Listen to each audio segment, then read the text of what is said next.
ఓం నమః శివాయ. ఓం నమో నారాయణాయ. కర్మ నివారణ నరదృష్టి నివారణ కాళభైరవాయ నమో నమః.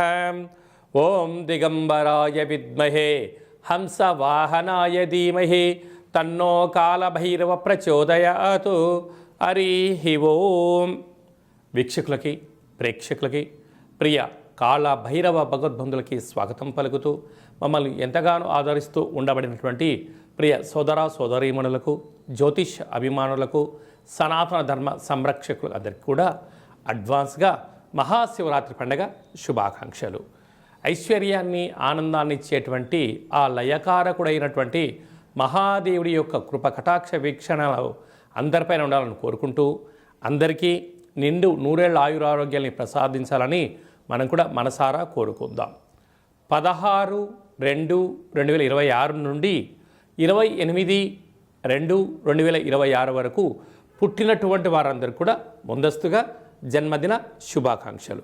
గతంలో వివాహం చేసుకున్న వారికి వివాహ వార్షికోత్సవ శుభాకాంక్షలు. ద్వాదశ రాశుల్లో గ్రహ గమనాల్ని వీక్షింపచేద్దాం. మిథున రాశిలో దేవగురు బృహస్పతి సంచార స్థితి, సింహరాశిలో కేతు సంచార స్థితి, మకర రాశిలో కుజ సంచార స్థితి, కుంభరాశిలో చతుర్గ్రహ సంచార స్థితి, రవి బుధ శుక్ర రాహు సంచార స్థితి, మీనరాశిలో శని భగవానుడి సంచార స్థితితో ద్వాదశ రాశుల్లో గ్రహ గమనాలు ఈ విధంగా ఉన్నాయి. మిథున రాశి వారికి ఎన్నడూ లేనటువంటి విధంగా భాగ్యస్థానంలో చతుర్గ్రహ సంచార స్థితితో ప్రారంభమై అష్టమి తిథి ఎందుకు పంచమగ్రహ సంచార స్థితితో ఉండడము చాలా యోగదాయకమైనటువంటి పరిస్థితి. వీటన్నిటినీ అధిగమించి అదృష్టాన్ని, ఆనందాన్ని, ఐశ్వర్యాన్ని పొందాలి అనుకుంటున్నట్లయితే ఎలాంటి విధి విధానం పాటించడం వలన యోగకాలము ఈ వీడియోలో సవివరంగా సంపూర్ణంగా తెలుసుకుందాం. మిథున రాశిలో ఏ నక్షత్రాలు వస్తాయనగా మృగశిర నక్షత్రంలోని 3వ పాదం, 4వ పాదం, ఆరుద్ర నక్షత్రంలోని 4 పాదాలు, పునర్వసు నక్షత్రంలోని 1, 2, 3 పాదములు కలిపితే మిథున రాశి. రాశాధిపతి బుధ భగవానుడు.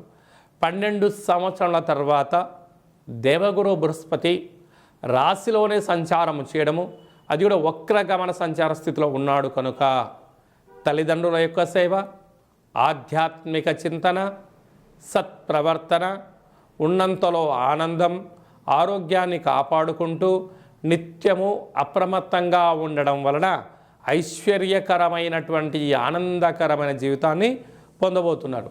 తృతీయంలో కేతు సంచార స్థితి ఉండడం వలన గురువులతో, అన్నదమ్ముళ్లతో, అక్కా చెల్లెళ్లతో మీరు వీలైనంత వరకు ఆప్యాయత అనురాగాలుగా గౌరవ మర్యాదలతో మీరు ఉండగలిగినట్లయితే, ఇచ్చి పుచ్చుకున్నట్లయితే ఆనందం ఐశ్వర్యానికి తిరుగులేదు అని చెప్పి గమనించాలి. అష్టమంలో కుజ సంచార స్థితి, భాగ్యంలో చతుర్గ్రహ సంచార స్థితి మరియు పంచమ గ్రహ సంచార స్థితి. ఆత్మకారకుడు రవి, రుణరోగ శత్రుకారకుడు కుజుడు, బుద్ధికారకుడు బుధుడు, కళత్రకారకుడు శుక్రుడు, వాస్తు నరదృష్టికారకుడు రాహు భాగ్యస్థానంలో ఉండడం వలన ప్రేమికులు చాలా జాగ్రత్తగా ఉండాలి. భార్యాభర్తలు కూడా అన్యోన్యత చాలా అవసరం. ఎవరైనా ఏదన్నా మీ ఇద్దరిలో ఒకరు ఏదైనా చెప్పారనుకోండి, అది ఇష్టమున్నా ఇష్టం లేకపోయినా మౌనంగా ఉండండి. మీరేం చేయనక్కర్లేదు. మౌనమే మీ యొక్క విజయానికి తొలిమెట్లు, ఆవేశమే మీ యొక్క అపజయానికి స్వాగతం పలుకుతుంది.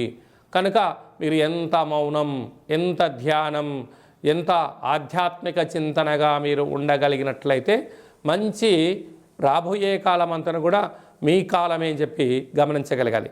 కనుక ఇలాంటి కాల సమయంలో మనకు అమావాస్య తిథి ఎందున మనకు పిండి దీపాన్ని పెట్టడం వలన, నవధాన్యములను నానబెట్టి గోమాతకు పెట్టడం వలన సకల దోషం తొలగుతుందని చెప్పి కూడా గమనించాలి.